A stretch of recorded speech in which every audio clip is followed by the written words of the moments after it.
हम लोग बात कर रहे हैं फ्यूज की। देखो फ्यूज एक ऐसा टॉपिक है जो कि बहुत इंपॉर्टेंट है और बहुत इजी भी है, ठीक है, और समझना बहुत ज्यादा इंपॉर्टेंट है। बहुत समय पहले जब हम लोगों के घर हुआ करते थे तो उसके अंदर हम लोग हर एक कमरे में एक रूम में एक फ्यूज होता था, ठीक है। जैसे एक पूरा स्विच बोर्ड का एक पूरा बड़ा बोर्ड है, उसके अंदर कोने में क्या होता था, फ्यूज। फ्यूज सीरीज में कनेक्टेड होता था। जैसे वायर आई है, मेन वायर इससे कनेक्टेड होगी, फिर ये वाली वायर कहीं जाएगी। अब इसका बेनिफिट क्या था कि पहले के समय पे बहुत ज्यादा फ्लक्चुएशन होती थी वोल्टेज की, ठीक है। लाइट गई है, जैसे ही लाइट आती थी ना बहुत हाई पोटेंशियल डिफरेंस के साथ आती थी, बहुत ज्यादा करंट आता था। और वही सेम करंट मेरे घर में सारे अप्लायंसेस के अंदर अगर चला गया, सारे अप्लायंसेस रातों रात खराब। मल्टीपल केसेस हुए हैं ऐसे, ठीक है। आजकल तो बहुत ज्यादा मेंटेन रहता है, फिर भी मेंटेन लगा ले। एक महीना पहले मेरे घर में स्टेबलाइजर उड़ गया। Stabiliser, stabilise the potential difference, वो लिखा वो आता नहीं है जिसके ऊपर 230, 240, 245, वो स्टेबलाइजर। वो क्यों उड़ गया? क्योंकि पीछे से पोटेंशियल डिफरेंस हाई हो गया था। वो ना उड़ता तो सीधा क्या उड़ता, 60-70 हजार रुपए का एसी, ठीक है। वो 800 रुपए में ठीक हो गया और एसी तो पूरा खराब।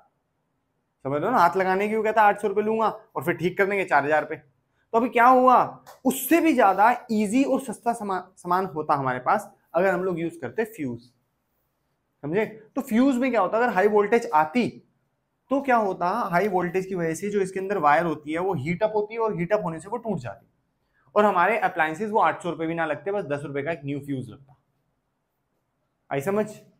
कुछ नहीं होता है, एक फ्यूज होता है, ऐसे होता है, मान ले ग्लास जैसा होता है और उसके साइड में दो लोहे के कैप लगे हुए होते हैं, ठीक है, और बीच में एक पतली सी वायर जा रही होती है। डिपेंड करता है कितने एम्पेयर का आपको चाहिए, आपका अप्लायंस कितने एम्पेयर चाहिए, कितने एम्पेयर पे चलता है। अगर उससे ज्यादा आया तो वो अप्लायंस तक जाने नहीं देगा, अपने अंदर ही इलेक्ट्रिसिटी लेगा, जैसी हीट होगी और हीट होते ही वो टूट जाएगा। अप्लायंस तक इलेक्ट्रिसिटी जाने ही नहीं देगा और अगले दिन आप इसको चेंज कर दो।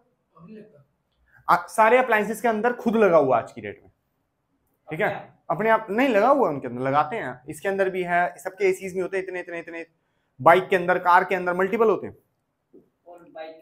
बाइक के अंदर भी होता है। सीट उठाएगा, उसके नीचे एक बॉक्स होता है, फ्यूज बॉक्स। फ्यूज बॉक्स को खोलेगा, एक खराब जो सही फ्यूज है जो काम कर रहा है, और एक एक्स्ट्रा फ्यूज भी रखते हैं कि रात बेरात तू कहीं फंस गया तो फ्यूज निकाल बाहर फेंक, नया फ्यूज टक करके निकाल दे, खत्म कहानी, चलो घूमने चलो। समझ रहे? होता है क्या, कभी कभी हमारी जो बाइक है चलते चलते ज्यादा पोटेंशियल डिफरेंस प्रोड्यूस कर देती है। तो जो पता होगा बाइक के अंदर बैटरी होती है, बैटरी चार्ज होती है, बैटरी का चार्जर भी उसी में लगा हुआ है। जब हम लोग चालू करते हैं गाड़ी को तो उसका पहिया वैया घूमता है, उसकी वजह से थोड़ी थोड़ी वो चार्ज होती रहती है। समझ आई? बोलते ना 10 किलोमीटर चलाओ चार्ज हो जाएगी, वो 10 किलोमीटर चलाने के बाद चार्ज कैसे हो सकती है? वो पहिए से सब कुछ कनेक्टेड है।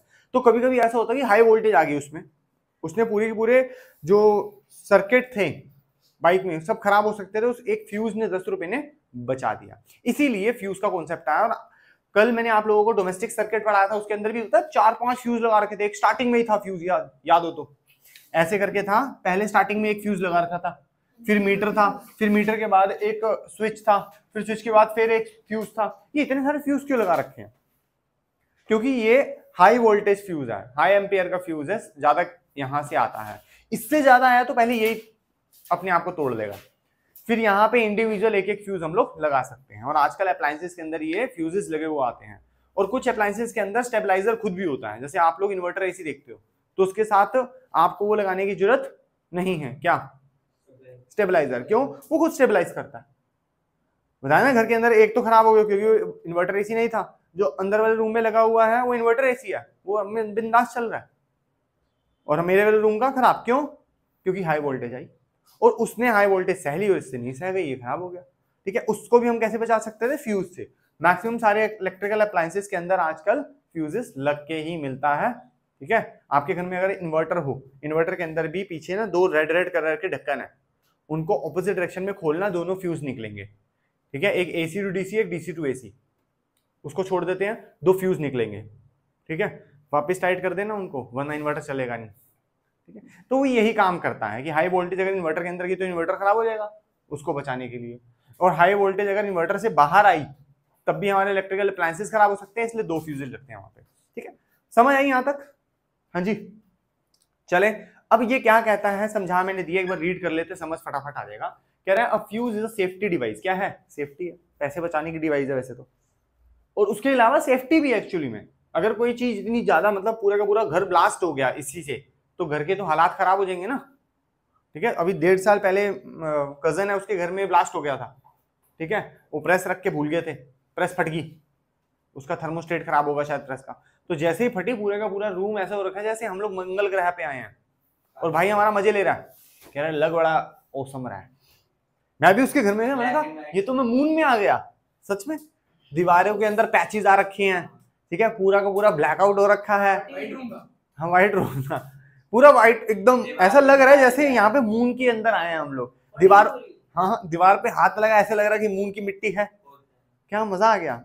मतलब कल को किसी के घर में ऐसे करना हो, फ्यूज लगा के छोड़ दो, था समझे। बहुत सारे हुए हैं ऐसे, बहुत सारे केसेस हैं, ठीक है, वो तो एक छोटा सा केस है।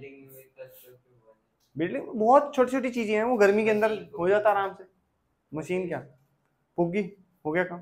तो अगर वो फ्यूज होता उसके अंदर तो बच जाती, ठीक है। प्रेस के अंदर हाई वोल्टेज होती है, फ्यूज चार्ज नहीं लगाते वो लोग।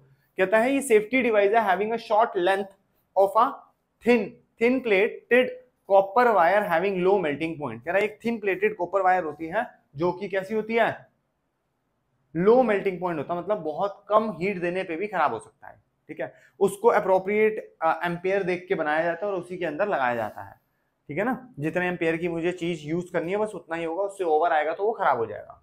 कह रहा है which melt and break the circuit if the current exceed a safe value. अगर सेफ वैल्यू से, सेफ्टी वैल्यू से ऊपर की इलेक्ट्रिसिटी आती है तो अपने आप को ब्रेक कर देता है मेल्ट करने से। Electric fuse work on a heating effect of current. आप लोगों को मैंने बताया था जितनी ज्यादा इलेक्ट्रिसिटी होगी उतना ज्यादा H is equal to I square into R into T, याद है। अब इस कॉन्सेप्ट पे चलता हूँ, जितना ज्यादा करंट होगा उतना ज्यादा हीट होगी, जितना हीट होगी उतना ज्यादा जल्दी वो ब्रेक होगा और काम खत्म। अ fuse wire is connected in the series, और फ्यूज जो है हमेशा सीरीज में कनेक्टेड होता है, ध्यान से देखो, याद है ना, सब सीरीज में कनेक्टेड थे, पैरेलल में वो कनेक्टेड नहीं होता। एक फ्यूज होते ही सारे अप्लायंसेस बंद, और आपके एक्चुअली अप्लायंसेस सारे सेफ हो जाएंगे, बंद क्या हो जाएंगे, सेफ हो जाएंगे। Is it clear till now?